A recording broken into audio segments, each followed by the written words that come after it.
So while you're in the sequence editing your movie, you're probably going to discover that there are some things you'd like to know, like how do you add additional tracks?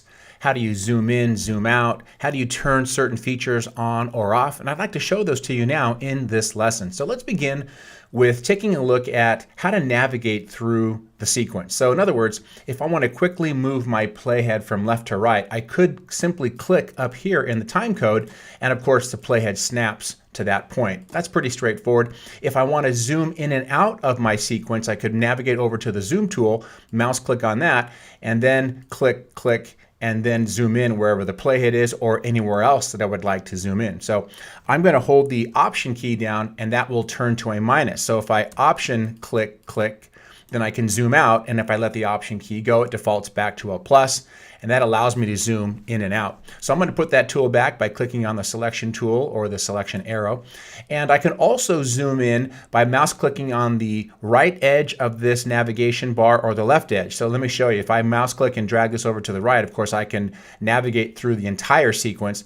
But if I want to zoom in specifically where the playhead is, I could mouse click on the very corner of this navigation bar here, mouse click and drag, and notice how I can zoom in and it keeps the playhead in the middle of or close to the middle of my window here, or I can mouse click and drag to the right and I zoom out. So zooming in and zooming out by placing or keeping the playhead visible is actually pretty handy.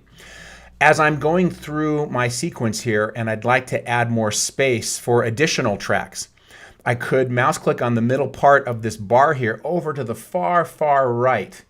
And you'll notice you get a double flat arrow. When you mouse click, you can drag this up to make more room for additional audio tracks, or you could mouse click and drag this down to make more room for additional video tracks. So I'm going to place that back. That's pretty handy as well. But let's start with looking visibly at what's on our sequence. So for now, of course, anything above this middle divider represents video or visual. Anything below this middle divider represents an audible file of some kind.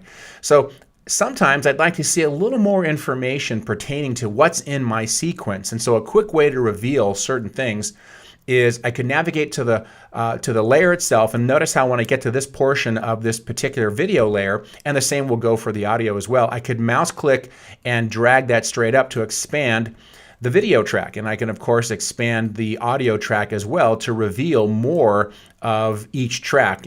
And because this second layer of audio doesn't have a waveform in it, this first layer does. If there was an additional layer that would show a waveform, I would then see it by expanding these tracks. So that's pretty helpful. And then of course seeing these thumbnails here at the beginning and the end is also an option. That is a very good indicator as to what the clip has.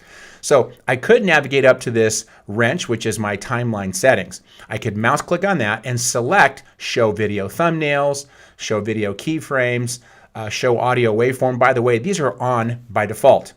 Now, I can turn these off by simply unchecking that, and then of course I will not see those thumbnails. And I think as a beginner editor, you'd want to see that. So I'm going to go back up to that wrench, mouse click on that, and select Show Video Thumbnails.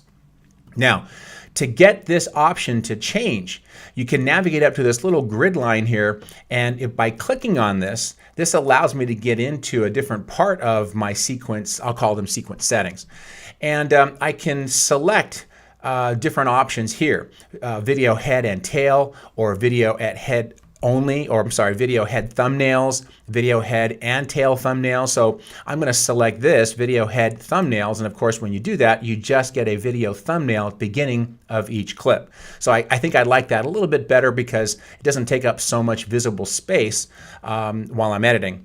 So I'm going to leave that there. Now of course if I go back up to that, I could then turn back on the video head and tail thumbnails by of course selecting it. But there are other items here as well. You may want continuous video thumbnails, which would have icons from start to finish throughout all your clips, which that could take up a little bit of visible space as well, but you might want to try it, see if you like it. But of course there are other options here that you can experiment with as well. I'm going to go back over to the wrench now and mouse click on that, and then I'm going to select minimize all tracks. And when I do that, of course, Premiere will minimize all the tracks to as small as it can go, which would allow me a little more visible space to add more video tracks straight up or to add more audio tracks straight down. So how do you you add more tracks? Well, it's actually pretty easy. You navigate over here to the video side, of course, above this center divider, control click, and you can select Add Track. Okay, so I'll select that, and of course I just added an additional track of video. I can do the same for audio as well. If I control click in the audio side or the below this divider here, I can select Add Track. Now there are other options here as well. You can delete a track.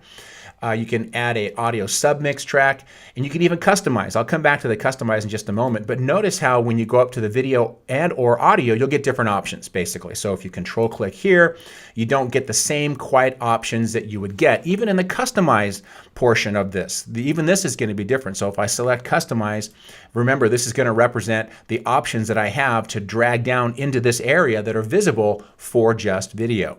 So I'll cancel that. Let's do the same for audio. If I go down here to the audio side, control click, and then I select customize, mouse click on that, I do have some different options here, a lot more options actually, that I think are quite handy. So for instance, if I wanted to do a voiceover, I could mouse click and drag this down into this window, and then that's basically a shortcut to activate the voiceover. There are other options here too, like track meter, which I think is pretty handy, left or right balance, which I also think is handy. So I'll mouse click and drag that down, and then of course that's there. When I hit OK, then those items, or at least as much space to the right, will show. But if I mouse click and drag that down, then I'll begin to see the additional options that I just added. So if I want, I can control click back into that customize area, and let's say I want to take one of these items out. So I can mouse click and drag it straight out, and then of course it takes it out. So I'll mouse click on the mic as well, mouse click and drag that out, and then I'll select OK, or I could select reset layout. Either one will work. I'll select OK, and the same goes for the video side as well. Okay, let's talk about a couple of items over here on the left-hand side of where our layers are in our sequence. And basically, I'll talk about a couple of them. This first one over here, which is a lock, I can mouse click on that item there, and that basically will lock down that particular layer. You can see the faint gray lines there, and that really means that it's protected, and you can't do anything to that layer. And of course, you could do the same thing for audio as well. Notice how the lock turns kind of a greenish color. And a lot of times, editors will want to lock a particular layer and continue to work their way up. Now, of course, you can still see where the playhead is. You can still see over here in the program window what's happening, even though it's locked. You just can't make any changes to it. So it's kind of a safety, a good safety feature. I'm going to turn these, or I'm going to unlock these layers. And speaking of seeing, of course, wherever my playhead is, if I wanted to, I could mouse click on this little eyeball here, and that basically turns the visibility off of that particular layer. So if I had multiple layers going straight up, I would see the very top layer. Remember, top layer takes precedence. I would see that top layer depending on whether these were toggled on or off. So I'm going to mouse click on that, turn that back on so we can see where the playhead is. Okay, so now I'd like to talk about the items up above here. We've already talked about this wrench item here. I want to work my way from the right over to the left. And this first one is adding a marker.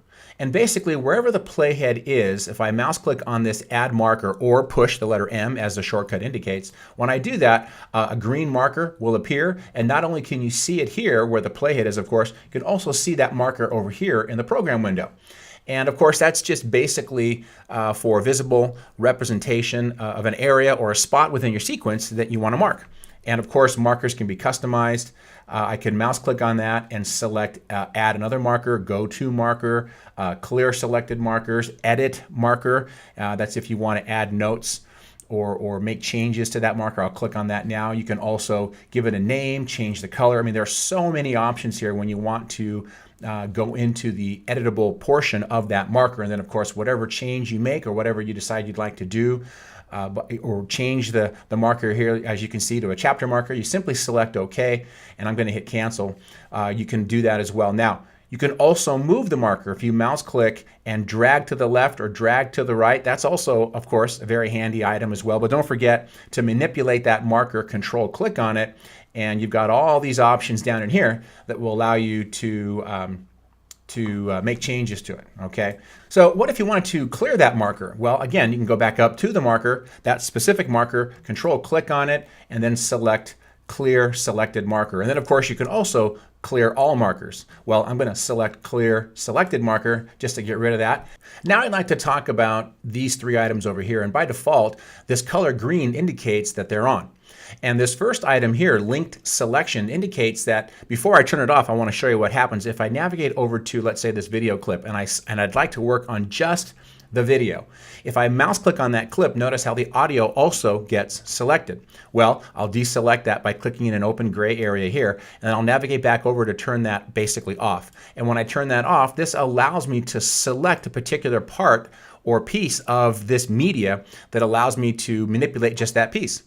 Now, I could, of course, select audio as well. Notice how it allows me to select one track of audio or another track of audio. This is kind of a good feature, but it's also a dangerous feature as well. And I do prefer to have this on at all times. And that way, when you select an item, things stay in sync. Because when that is off, basically, it's easy to knock things out of sync, and you really want to be careful with that. So just want to let you know what that is. And just a heads up, you want to keep that on as often as possible. And that's actually on by default anyway. So not a problem. This other item, snapping, is also on by default. And basically what snapping is when I drag my playhead or I navigate toward an edit point, the playhead will snap right to that next edit point or the closest edit point as I drag in that direction. When snapping is off, it more or less will glide. And that is the same with video or media. If I want to move media around, it glides past edit points. When I turn snapping on, it's like two magnets coming next to each other. When two items meet, when snapping is on, they connect like two magnets do. The closer they get, that they kind of draw themselves to each other. So when snapping is on, it's a good thing, and that's the reason why it's on by default. And that's another good feature that I would say both of these items here, linked selection and snapping, are probably going to be on, I'm going to say 90+% of the time when you are a beginner editor. And then as you get comfortable with what these tools can do for you, then of course you can decide whether you want these on or off at any particular point. But snapping is another good one to keep on most of the time. Okay, this item here, insert or overwrite sequences as nests or individual clips. I'll mouse click on that now, and now notice how all these lights light up for all the individual layers within my sequence. If I were to mouse click on a sequence and drag it and drop it into this particular sequence, all of the clips individually would be available within that sequence. So there's a difference there. When this is basically activated, when I drag a sequence down in, it's one clip. Right? You see how that's one clip? When this is deactivated, you will then see all the clips and all the pieces that make up that sequence, and which is also very handy. Those are both very good tools. And of course, by default, this is basically activated so that when you do drag a sequence down, it's one clip. Well, that's about it for this lesson. We did cover a lot of ground. You're now ready to move on to the next lesson.